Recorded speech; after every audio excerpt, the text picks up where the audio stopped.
I'm Erica Lynn, and we all know the ocean is the most demanding environment on Earth, consistently testing the reliability and durability of our equipment. When you spend as much time fishing as I do, you know that reliable gear is essential for staying on the water. This is why I went with Abyss Battery to power my trolling motor, electronics, and outboard. The guys at Abyss Battery are rattling the saltwater industry by manufacturing performance marine batteries specifically designed for sonar, outboards, trolling motors, and electronic fishing reels. They're also Bluetooth compatible, so I found checking battery statuses right on your phone while you're out on the water is a huge game changer. To learn more about why Abyss batteries are used by the pros and factory installed by premier boat builders, visit abyssbattery.com. After years of fine print contracts and getting ripped off by overpriced wireless providers, if we've learned anything, it's that there's always a catch. So when I heard that Mint Mobile wireless plans are $15 a month when you purchase a 3-month plan, I thought, what's the catch? But after talking to them, it all made sense. There isn't one. Mint Mobile's secret sauce is that they sell wireless service online. They cut out the cost of retail stores and pass those sweet savings directly to you. To get this new customer offer and your new 3-month unlimited wireless plan for just $15 a month, go to mintmobile.com/waypoint. That's mintmobile.com/waypoint. Cut your wireless bill to $15 a month at mintmobile.com/waypoint. Additional taxes, fees, and restrictions apply. See Mint Mobile for details.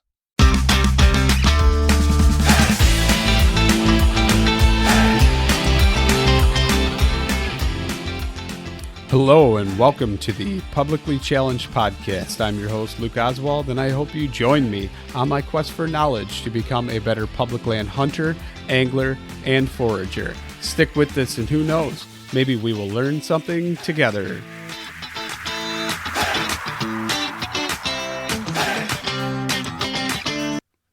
All right, real quick before we get into the episode, I just want to talk once again about treelineacademy.net, Mark Livesey's e-scouting course. And I got to say, the most comprehensive e-scouting course. It's out there today, and it's definitely helped me in my journey on learning what to do, what to look for, and how to use the tools to do it. So if you haven't done it, you want to learn something, you want to improve yourself this season, or need to scout for a hunt that's coming up, it really benefits, especially hunters that are out of state. You really want to maximize your money, and you want to actually fill that tag. So use promo code PC2020, save yourself $20. That's treelineacademy.net, promo code PC2020. And now let's get to the show. And I'm sitting here and I'm talking to Jonny Mack. So Jonny, why don't you go ahead and introduce yourself a little bit, and then we'll go from there. Yeah, thanks, Lucas. I really appreciate it. I'm Jonny Mack. I am the host of the Soulful Hunter Podcast and founder of Washington Backcountry, a organization focused on hunter recruitment and mentorship.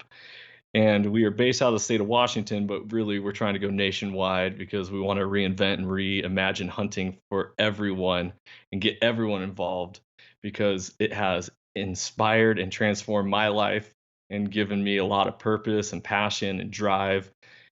And it's something that I believe every single human being needs to experience, whether they choose to be a hunter or not. It is something that the skill set, the provider life, being able to take care of yourself and your family and your loved ones is critical to a component of living.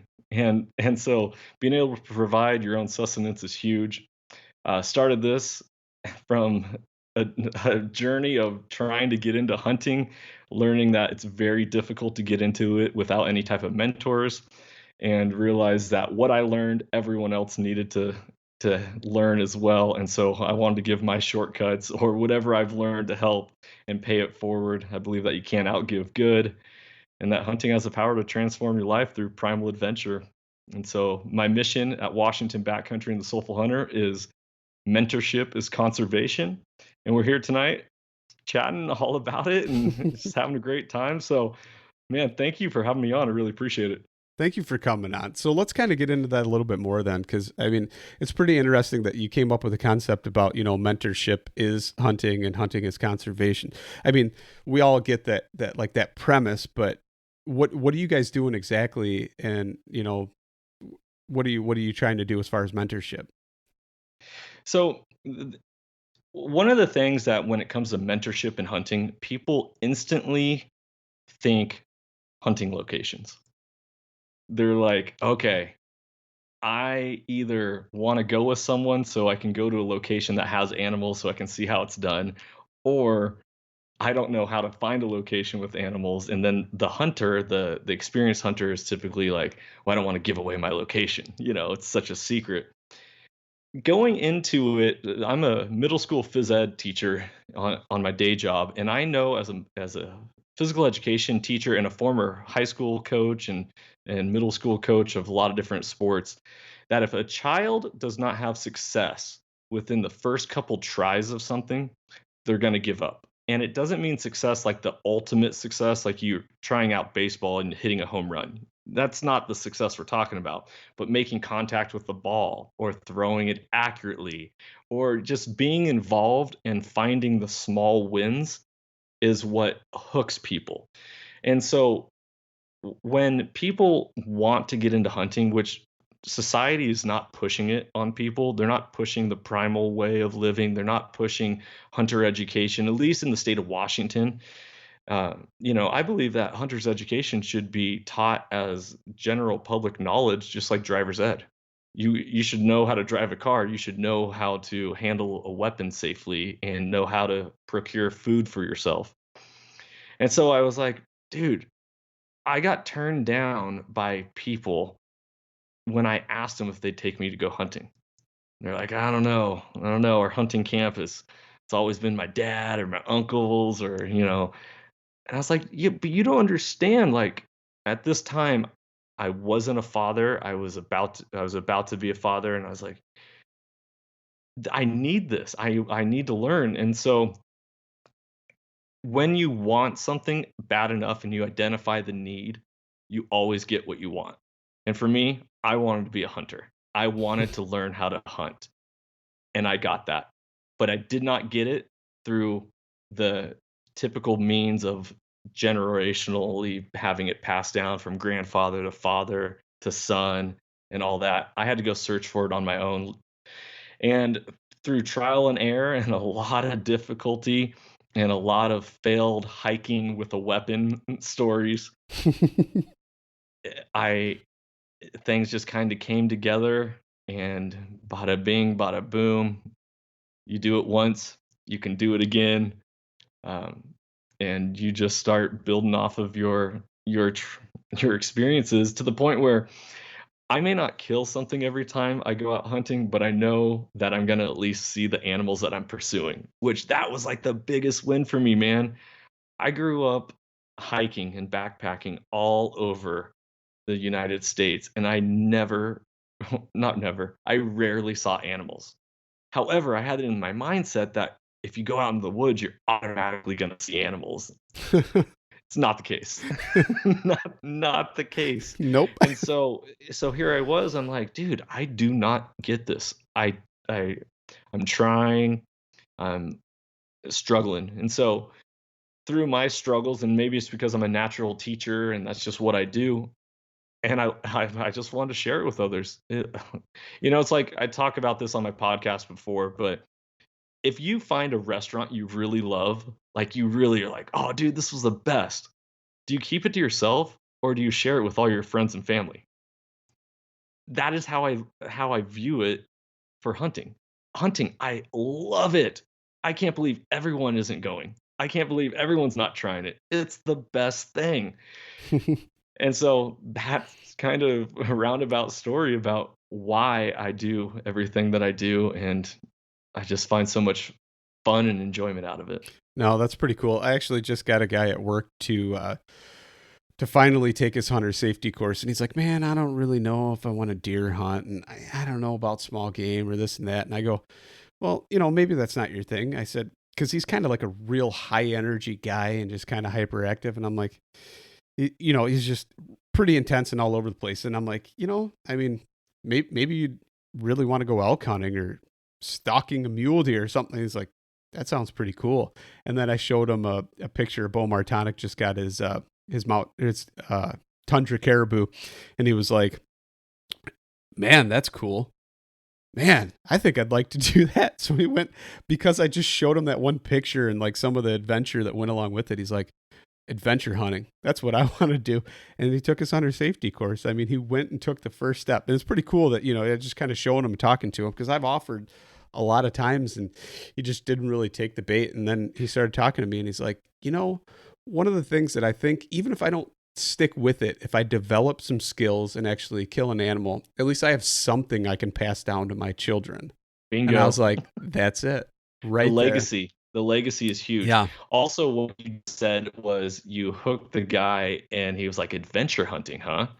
I think, and I not just think, I believe, and I stand firmly upon the concept that a majority of adults in America do not have adventure in their life. They are 9 to 5, wake up, drink coffee, read the paper, go to work, check social media, do some work, check some social media, eat lunch, do work, maybe go to the gym. Maybe you're sitting in traffic. You go home, cook dinner, play with kids. If you have kids, play with your dog, make food, drink some alcohol, maybe a different order, go to bed, repeat the next day. I think people in this world are thirsting for adventure, and it is up to us as hunters to provide them that inspiration and that knowledge and that little tease of like, dude, it's out there. Go get it. I think more often than not, people live their lives in a state of depression and in a state of I can't, or I won't, or I can never, rather than living with this concept of anything is truly possible.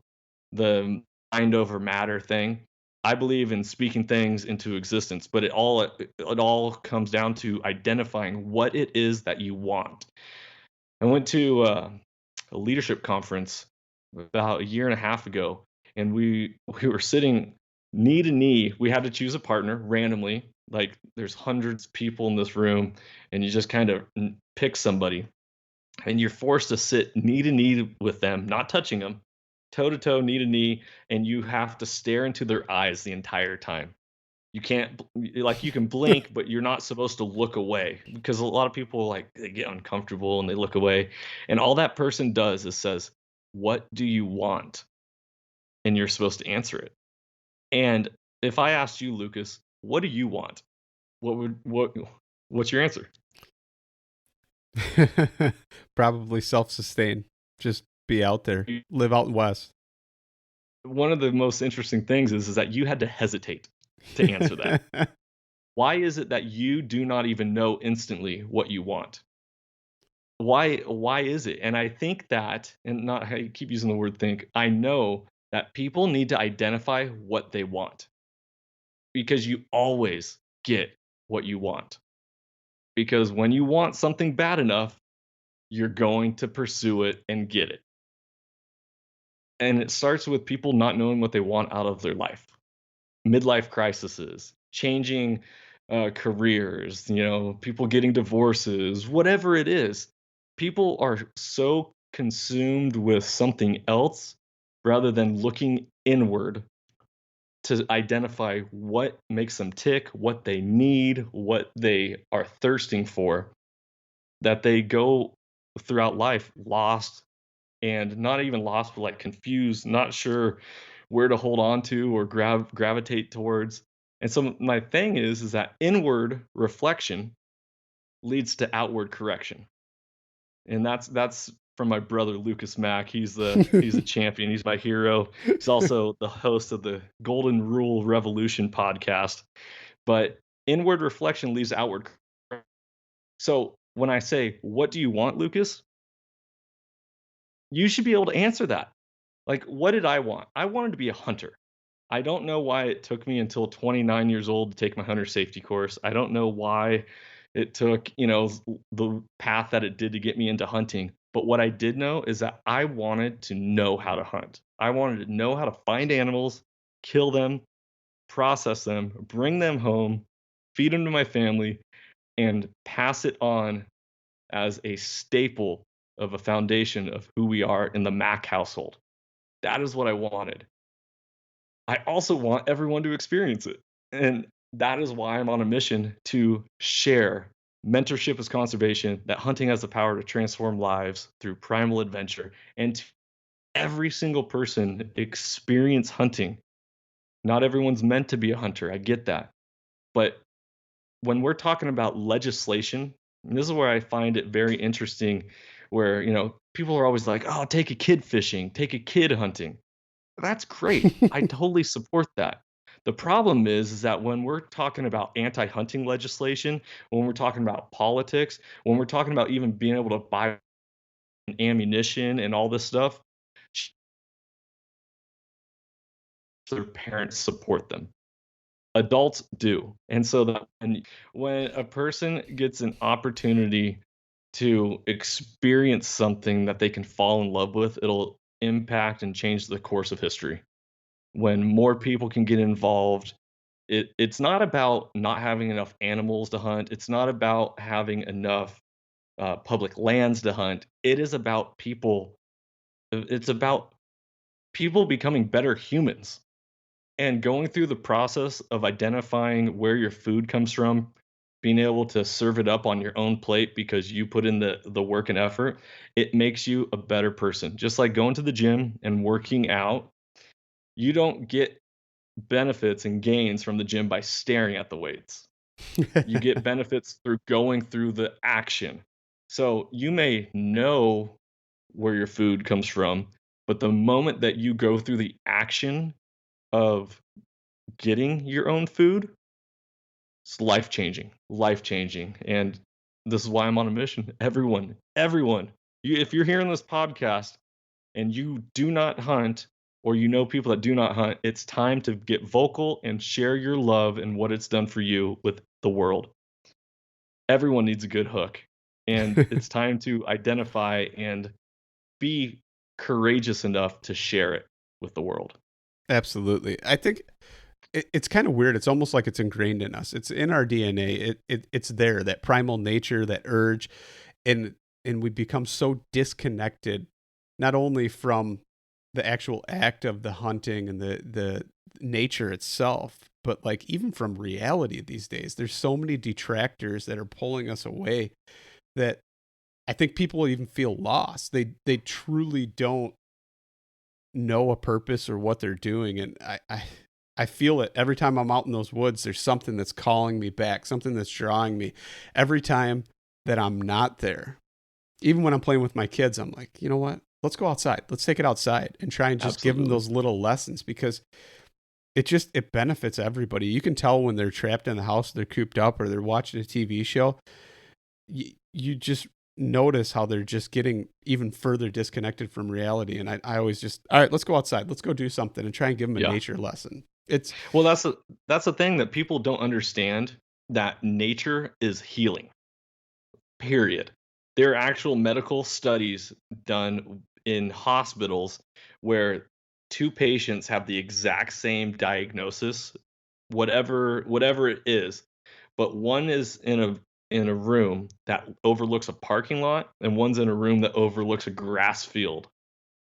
And they are treated the exact same diagnosis, and the person that overlooks the grass field heals quicker than the person that overlooks a parking lot. That is proven through scientific research. I don't have that study pulled up in front of me to be able to reference it right now, but y'all can go look that up. Nature is healing. It rejuvenates. It is good for the soul, and people need more of it in their life. Absolutely.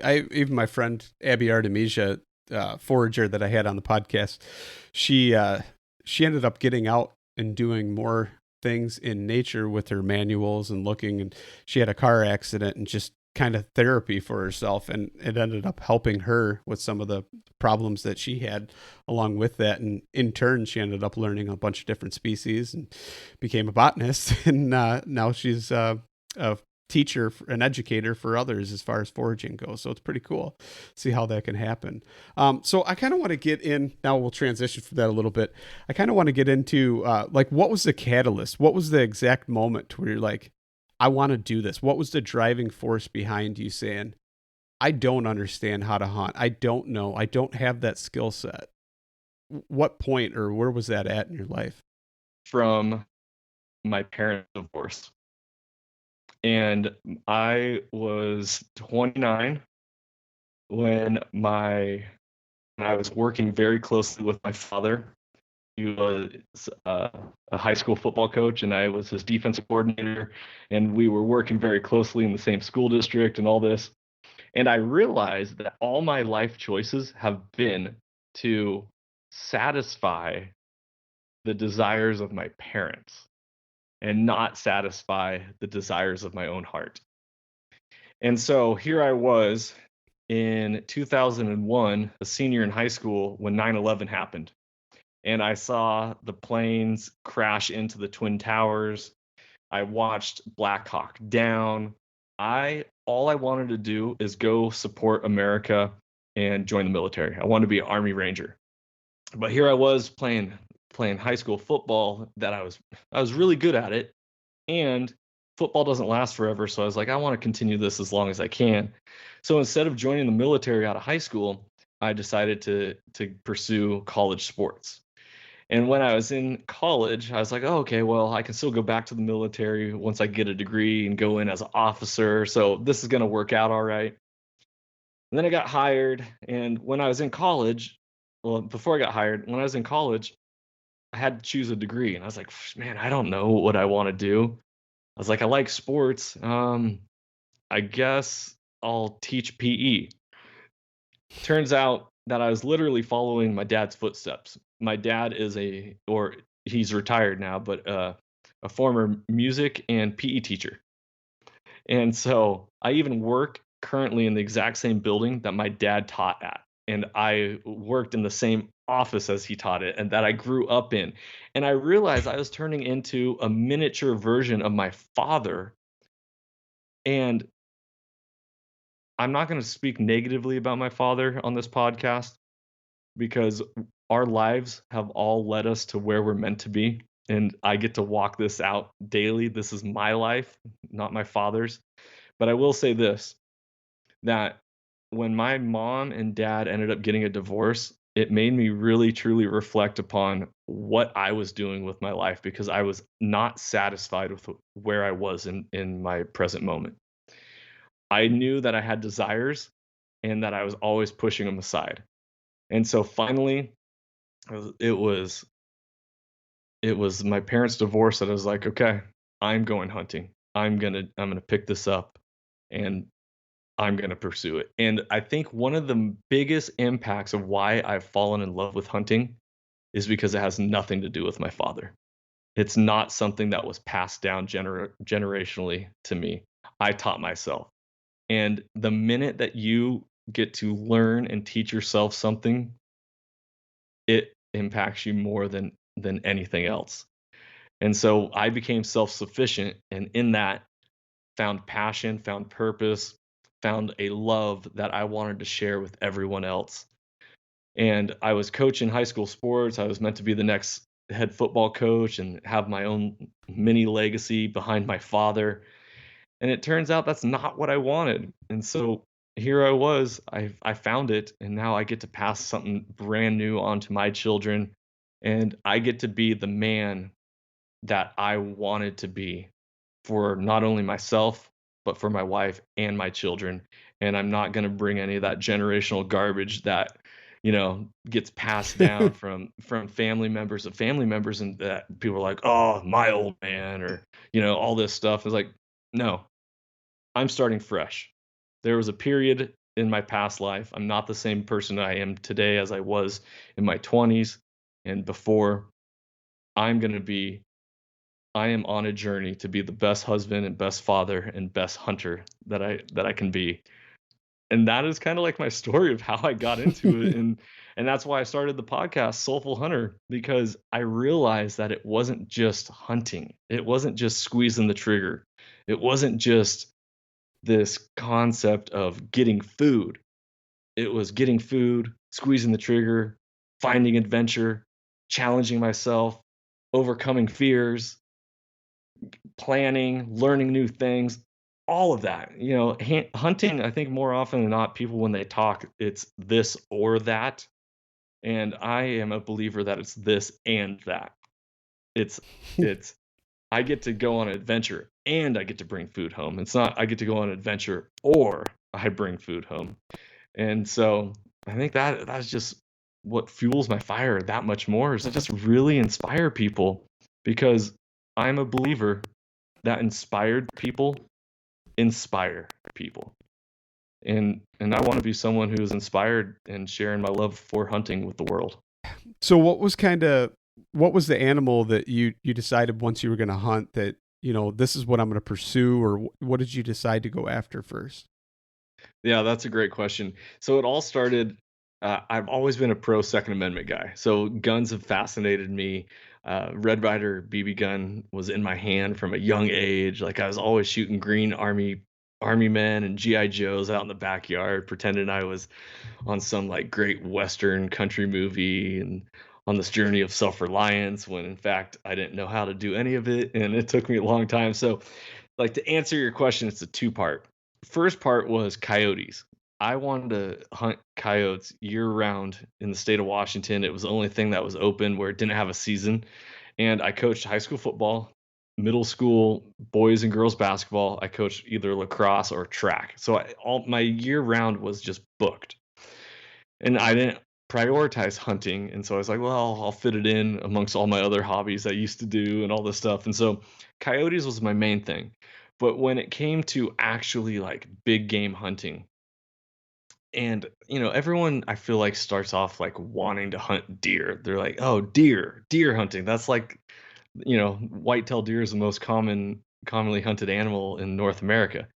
Well, for me, being a high school football coach, I couldn't justify anything more than one day on a week, because you have Friday night football game, and then you got film and you got breakdown and all this stuff. And so when I looked through the hunting regulations and realized that fall black bear in the state of Washington opened August 1st, I always backpacked in the month of August, specifically the first 2 weeks of that.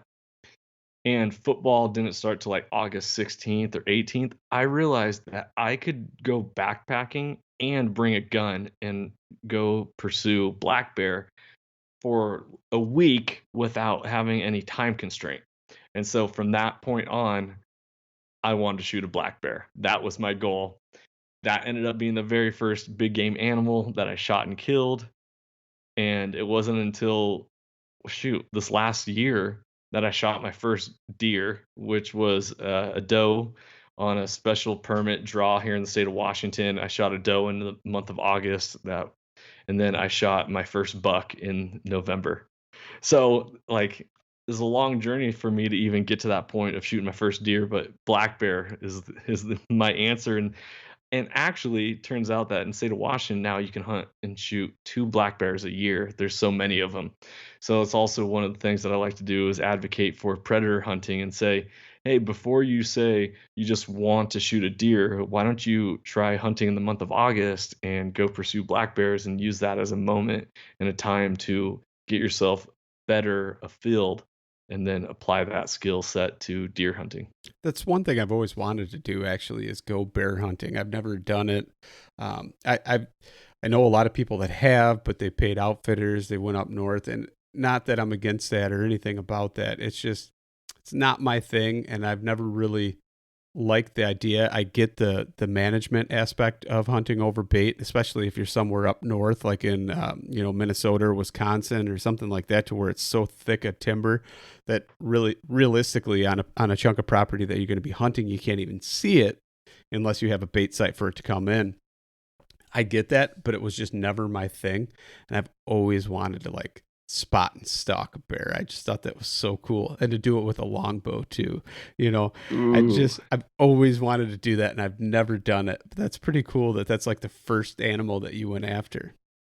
Yeah, I didn't realize at the time, but it's very unique that a lot of people go like their whole hunting career and not kill a bear, or it won't be something that they specifically go pursue. So I wanted to shoot I drew a special spring permit here in the state of Washington for a spring bear, and I was like, okay, I'm shooting it with my bow. And I spotted this bear, and it was like manifestation, exactly how I was thinking it. Wind was going uphill. I spotted it downhill. I could have come down on it. But my buddy Tony, my partner in crime, he just shot and missed at a bear literally like 15 minutes prior.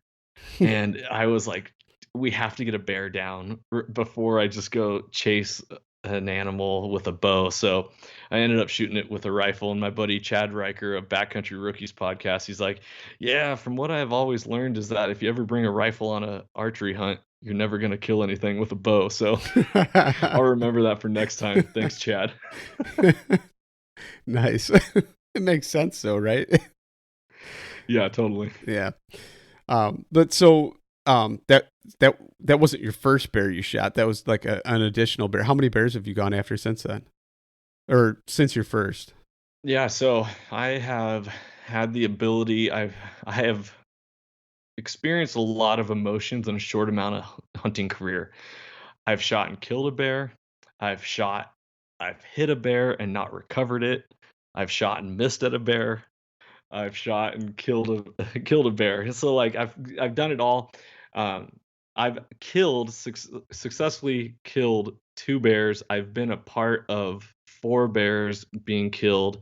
I've been a part of multiple bears being shot at, and even on our fall bear hunt, probably a couple weeks ago, there was 2 different bears shot at and missed, which blew my mind. I was like, what is this gun not correct or what's going on? So I just got done shooting my spring bear at 377 yards, one shot, put it down, and I missed a chip shot at 140 yards. So I'm not exactly sure what was going on. We're going to blame it on the scope. You must have bumped the scope. It has to be. Yeah. So what was your kind of, what resources did you use or what you rely on in order to try and figure out and actually hunt those bears? It's a great question. So a big shout out will be to Douglas Bose, the author of The Ultimate Guide to Black Bear Hunting.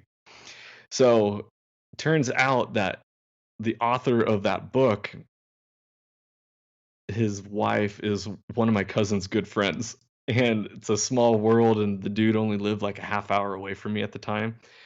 And so I had courage enough, and this is one thing I want to encourage people. I want to fill them with courage, is that it only takes you asking for there to be an answer.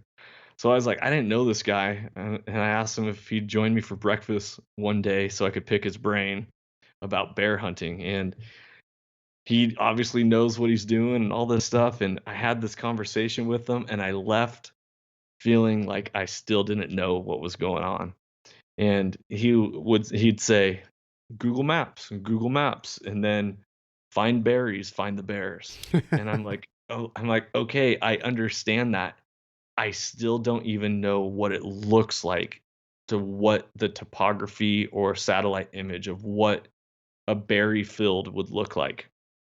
I spent years backpacking, but never, it was always a journey of like destination from point A to point B. I didn't understand game trails. I didn't know which direction deer tracks pointed. There was all this stuff that, to someone who was raised a hunter, is just like common sense. And like, duh, yeah, they point the direction that they're walking and all this stuff. I really just kind of happenstance. I had a short interaction with some dude on a forum, and he was like, "Well, this is kind of where I've seen bears at before." And the minute that he gave me that little tidbit of this is where I've seen bears for, and I went and satellite imaged it, I was like, okay, so this is what it looks like. This is what an alpine meadow looks like, or this is where there's no trees, it's going to be nothing but huckleberries and blueberries, and then I was like, okay, so if you go August 1st when bear season opens, the berries could be ripe, they could not be, but the bears need to eat as much as they can to put on fat for the winter. So they got to be there at some point. And so I hiked into the heart of the Cascade Mountains, and I was like, oh my gosh, There's this giant hillside. It looks fantastic. Couldn't spot any animals. Had no idea really how to use optics and to look for them. I've shared the story on different podcasts before, but I end up having local yoga instructor from Seattle and her two male students up there with a dog just barking and being super loud. And I'm like 9 miles deep in the backcountry. I'm like, I came a long ways to get away from people to learn how to hunt. And here you are. I can't get away from you Seattle folks. Now I say this kind of jokingly because I used to work at REI, so I have a little granola in me.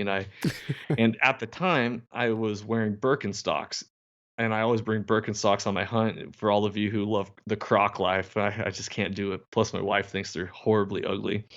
But I was wearing Birkenstocks, and this yoga instructor's like, there's a bear right there. And I was like, no way. And so I chased it down in Birkenstocks and shot my first bear at 30 yards in the backcountry because a yoga instructor from Seattle spotted it and pointed it out. And so it's kind of a wild happenstance. But I then realized, like, okay, so there are bears here. This is what they're eating.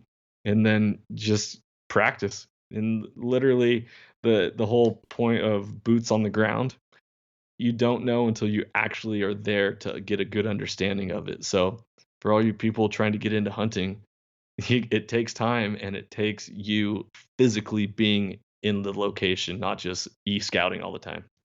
So a few things with that. Like, first off, my wife thinks Crocs are absolutely horrible. Sorry to everybody that wears Crocs. I'm not allowed to wear them, so I can say it because she thinks they're horrible. So I can't wear them. And then also Birkenstocks. I think I even commented on one of your posts, and I was like, oh, seriously, dude? You're really wearing those? Those are probably even worse.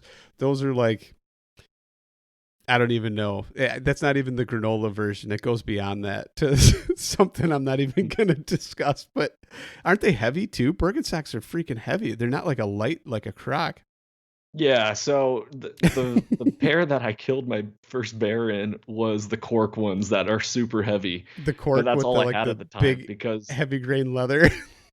because I was like, dude, I'm not buying flip-flops to wear as camp shoes in the backcountry when I have these. I'm super cheap. And so I use those, and now I use the like foam material ones So as my camp shoes. I've got the reef, like the foamy sandals that are the reefs. That's what I wear Yep. now. But anyway, I will say that I have year-round Birkenstock tan lines on my feet, which is, chicks dig it. Right, without a doubt. Those buckles, they're just so lovely. But so the whole time you were talking about that, and like when that guy that you went and talked to was talking about, Google Maps or Google Earth, and the berries. Look at the berries. So like in my mind, talking to like Lampers, and one time we were on a hike, and we were on the Western Hunting Summit, and he goes, does this look like good bear country to you? And I look at him and I go, to be perfectly honest, I couldn't tell you if it looked like good bear country or not. And he goes, well, you see any berries? And I was like, oh yeah, okay. He's like, yeah, it's probably pretty good bear country. And he just turned around and kept walking. I'm like, oh, okay. And I've heard him say on podcasts and stuff the same thing. But then the other thing is like, man, Livesay. I know I say this a lot, but man, it's changed my perspective. And you're right. Like, I didn't know how to use Google Maps or anything like that. But when you've got somebody teaching you how to use that tool and like break down all those different terrain features, it's amazing what it can do and how it can help you. And I didn't have that or know that either until I met Mark and started talking about it, and then we did some podcasts, and it was like, holy crap. And the fact that dude learned it because he was a Midwesterner and couldn't put boots on the ground. He would come from Missouri every year and go hunt wherever out west, and that's how he ended up doing it, and he perfected it. And now he's got the whole program. But it's crazy. Like, you say that, somebody else said it to you. Look at the Google Maps, and it's like, it's true, but if you don't know how to use it or what you're looking at, it absolutely does you no good either. Yeah. So going back to at the beginning of this recording, the podcast, when you said, talking about the mentorship aspect. So more often than not, like, I'll get messages and people will be like, "Hey man, I've never killed a bear. I'm not looking for any honey holes or anything specific, but can you help me find a bear, you know, or good places to bear hunt?" And I'm like, and I totally get it now, being like the seasoned hunter, getting that honey hole question all the time. But my job and what I'm trying to do is I'm not spoon feeding people. I'm not, you give a man a fish, he eats for a day. You teach a man to fish, he eats for a lifetime. So if I give you a good hunting location, it doesn't mean that that hunting location is going to be good forever, right? Trees grow, topography changes, all these things happen. And so what I've really tried to do is ask people first off if they, you know, I'm a huge believer in Onyx Maps. I know that Onyx Maps is satellite imagery is not always the best, so I use it now in combination with Google Earth and some different aspects. However, you know, the understanding, the most simple thing that I can share with people who are looking like kill bear. Like, okay, south facing slopes get more sunlight than north facing slopes because we're in the northern hemisphere. Therefore, the south facing slopes are going to provide more food early on before any other slopes. Now, when you look on digital Google Earth or whatever, not every mountain slope is south facing. Some are like more of a western facing or eastern facing. But that combination of a little bit of south facing will get more sunlight than it will if it's a north facing. So south and west facing is going to be way more beneficial than southeast and northeast, northwest. And so when I say that to them, and then I say, okay, go to satellite image, and I want you to find a location that doesn't have trees and what looks like what you would consider a meadow in the mountains. And so they'll find something, and then what I'll do is be like, okay, so you're on the right track. First off, is it south facing, southwest, or southeast facing? Does it have an open meadow? Now, can you find a location to glass it from? And also, what is the most prominent point of reference that you can use? So, in the state of Washington, we have a great hikers resource. It's called Washington Trails Association. And the WTA does great job of mapping trails and giving mileage and elevation and all that stuff. And hikers are your best resource for animals because they're like, "Oh, nature, animals, cool." And they'll be like, "I saw a bear today. I saw deer today. I saw whatever." And so if you can cross-reference all these different platforms and you start to build this 3D image of what you're getting into, and it's like, okay, then when you go there, you have an idea, and it's not, you may not be hunting from a specific trail, but you might use that trail as uh, a thoroughfare or a highway to get you to other ridge lines that are going to take you to other locations. And that's how you put the puzzle together, and it's so much fun. That's pretty cool. So now, like, what's your favorite thing? I mean, you got this bear. Now you got to decide what to cook with it, right? What are you doing?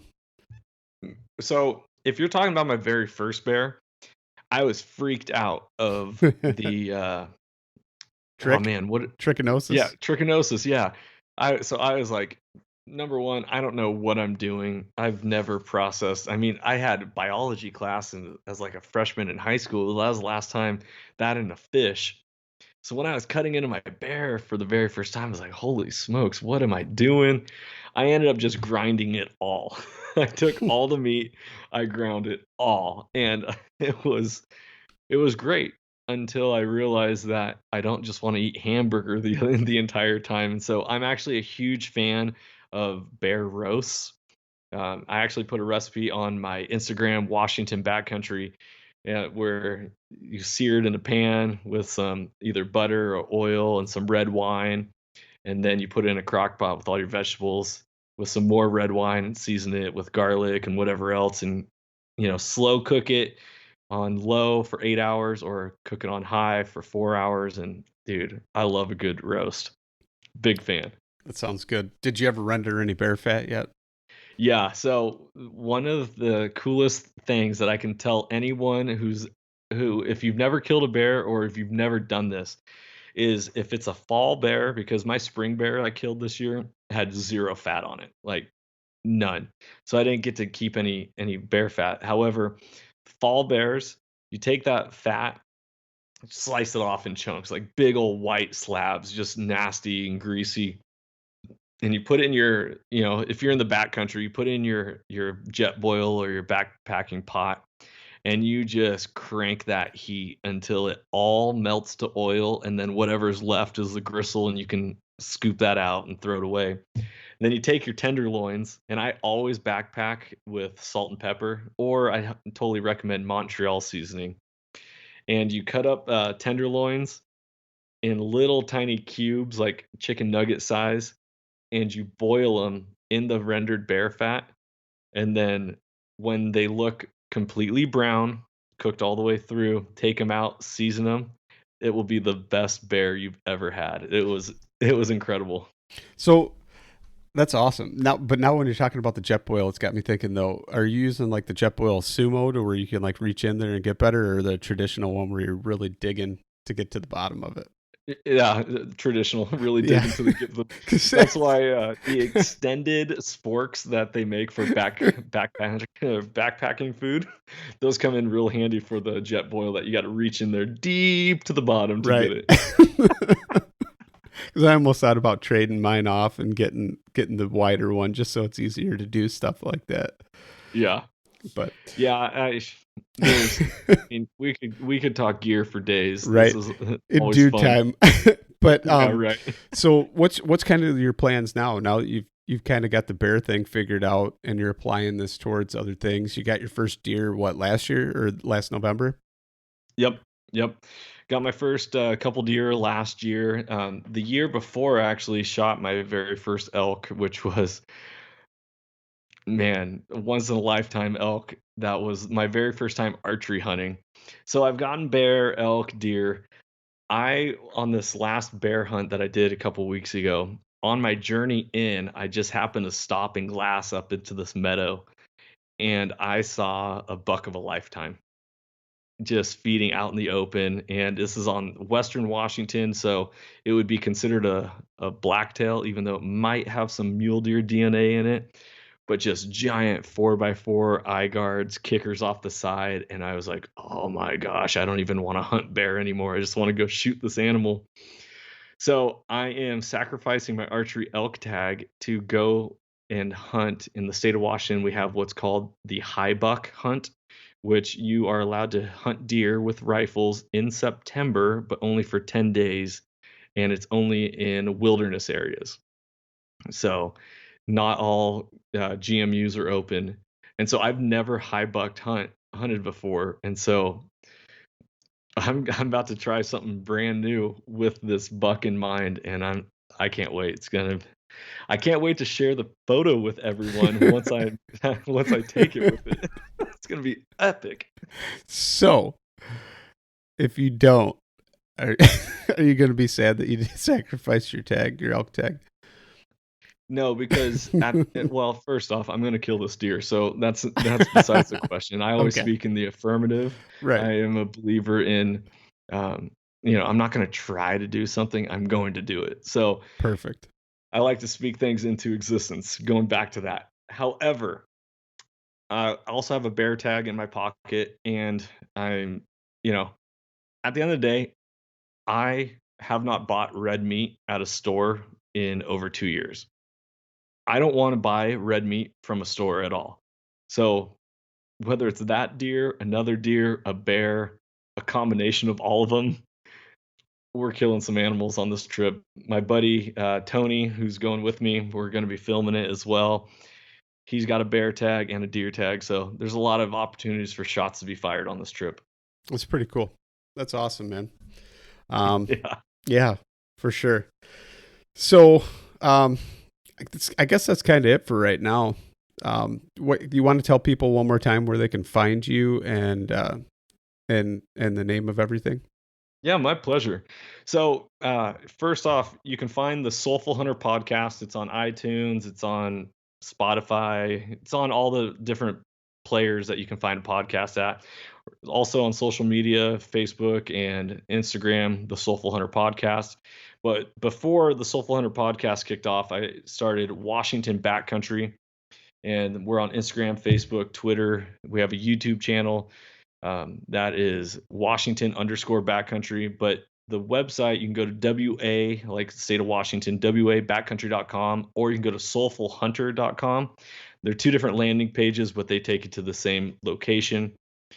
And if you have questions or you want to get plugged in or you want to build community, because it's all about building community, getting connected, investing in people's lives, getting them hooked, and sharing inspiration and motivation and all that, reach out to me. I'd love to hear from you. This is why I do it. I don't get paid to share my love for hunting with everyone. I do it because I love it and I want everyone else to experience it. So I got some great news that I guess, you know what, I'm going to share it on this podcast. I am going to be launching a TV show that's going to be on Carbon TV this next year. It's called Soul Seekers. Nice. And the idea is that we are seeking after our own souls in the mountains. We seek after the souls of the animals, but we also are seeking after the souls of other people to get them involved.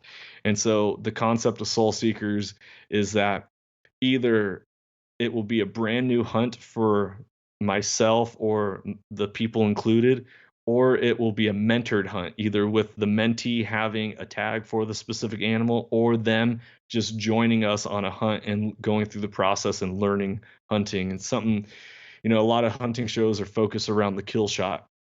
And I believe that there's so much more to be shared than just the kill shot. Yeah, it's really cool to see, really fun to watch, but the stories of people's lives about why they want to get into hunting or why it's important for them and all of that has so much to tell. And so you can be looking forward to Soul Seekers on Carbon TV starting in 2021 in the spring. We're filming this year's season now, and that'll be ready to go next year. It'll also be on our YouTube channel after it goes live on Carbon TV. So you can subscribe to Washington Backcountry. We have a little bit of a teaser from our spring bear hunt on there that you guys can go check out. It'll give you a little bit of insight on what to expect from the show Soul Seekers. Jonny, that's awesome, man. Congratulations on that. And I look forward to that content coming out. That's pretty cool. So I got to ask you though, before we go here real quick, have you ever gone down the foraging path? Heck yeah. Not completely though. So that's a great question. I'm really interested in foraging mushrooms. First off, identifying mushrooms is super hard. When you get into the variety of them, obviously morel mushrooms look like morel mushrooms, and you're not going to find any others that look like that. But when you get into the nitty gritty of the psilocybin mushrooms versus the ones that will kill you versus the ones that are good for restaurants, it intrigues me, but I don't see myself going mushroom hunting. If I'm in the woods, I'm going to be pursuing animals. And then if I come across mushrooms, I will gladly pick them and bring them home. But the foraging aspect, I grow my own garden and all that. In our spring bear hunt, we actually called our location Morel Mountain because we brought home probably, we had 3-liter bags, like duffel, like stuff sacks. Yep. Stuff sacks that we filled up with morel mushrooms on our spring bear hunt. And we ended up killing all our bears from that exact mountain. And so that was fun.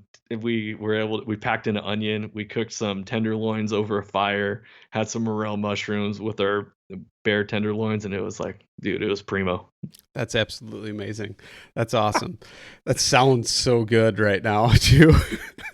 Yeah. But so I guarantee you, or I don't know, at least, so my opinion, maybe it's because I started out mushroom hunting versus looking up plants, but to me, it's like plants are super difficult to identify and find versus, and what's weird though is once you find it and you find those key characteristics of it and you look at them, then you're like, oh, and then you start seeing it everywhere. It's so weird that like you don't notice it, and then once you see it, you're not afraid of it anymore, and you know it, and it's ingrained in your head, and you just start picking it out everywhere, and you're like, oh, what else do I know? Dude, I bet totally. you're gonna go down that journey though. It's just a matter of time. But you're gonna. I guarantee it's just a matter of me having enough time. I'm dabbling in so many different areas right now. As soon as I put my mind towards it, it goes back to the whole, what do you want? When I want to forage completely, I will be successful at it. But until I want it completely, I'm not really going to find success in it. So last year, my wife and I were looking for homes, and one of the homes was like a brand new build, like no one's ever lived in it. And we're parked in the driveway. It has grass sprouts in the yard. Like it just got hydroseeded. And I'm walking up the driveway and I look down and there is morel mushrooms growing out of the yard going into this house. And I was like, hold on real quick. And I picked them all. Nice. My wife was like, what are you doing? I was like, dude, these mushrooms are like $25 a pound in the grocery store or whatever, or at a restaurant. Like this is a win right here. That's awesome. We didn't buy the house, but I did get mushrooms from them. Well, that's even better then, right? Freebie. Right. So that's cool, man. I appreciate you coming on, talking to me, and awesome to see your journey and where you're going with it. And thank you for educating and sharing others. I like how you're, passing on the torch and inspiring others too. And it's really cool. And I look forward to seeing how all that goes and seeing your content on Carbon TV, man. That's great. Thanks for coming on, man. Lucas, first off, I gotta just tell you, thank you for doing what you do. It takes a lot of courage to start a podcast, to put your lack of knowledge or therefore your belief in knowledge or whatever it is, to share that with the world takes courage. And I'm very impressed every time I get a chance to talk with someone who's going down a path that they're unfamiliar with or that they want to improve on. And so I really commend you and your efforts and your podcast. And dude, I'm proud of you. Stay after it. Everything you're gonna get exactly what you want, especially when you start identifying what it is that you want out of it. So really proud of you. Awesome. I appreciate it. All right. We'll talk to you later, man. All right, bud.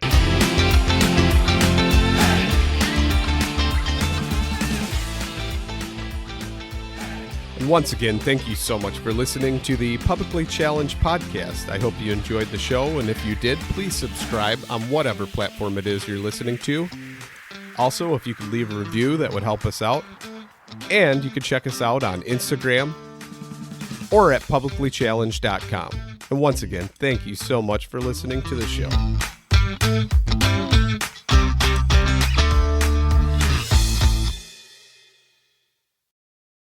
After years of fine print contracts and getting ripped off by overpriced wireless providers, if we've learned anything, it's that there's always a catch. So when I heard that Mint Mobile wireless plans are $15 a month when you purchase a 3-month plan, I thought, what's the catch? But after talking to them, it all made sense. There isn't one. Mint Mobile's secret sauce is that they sell wireless service online. They cut out the cost of retail stores and pass those sweet savings directly to you. To get this new customer offer and your new 3-month unlimited wireless plan for just $15 a month, go to mintmobile.com/waypoint. That's mintmobile.com/waypoint. Cut your wireless bill to $15 a month at mintmobile.com/waypoint. Additional taxes, fees, and restrictions apply. See Mint Mobile for details.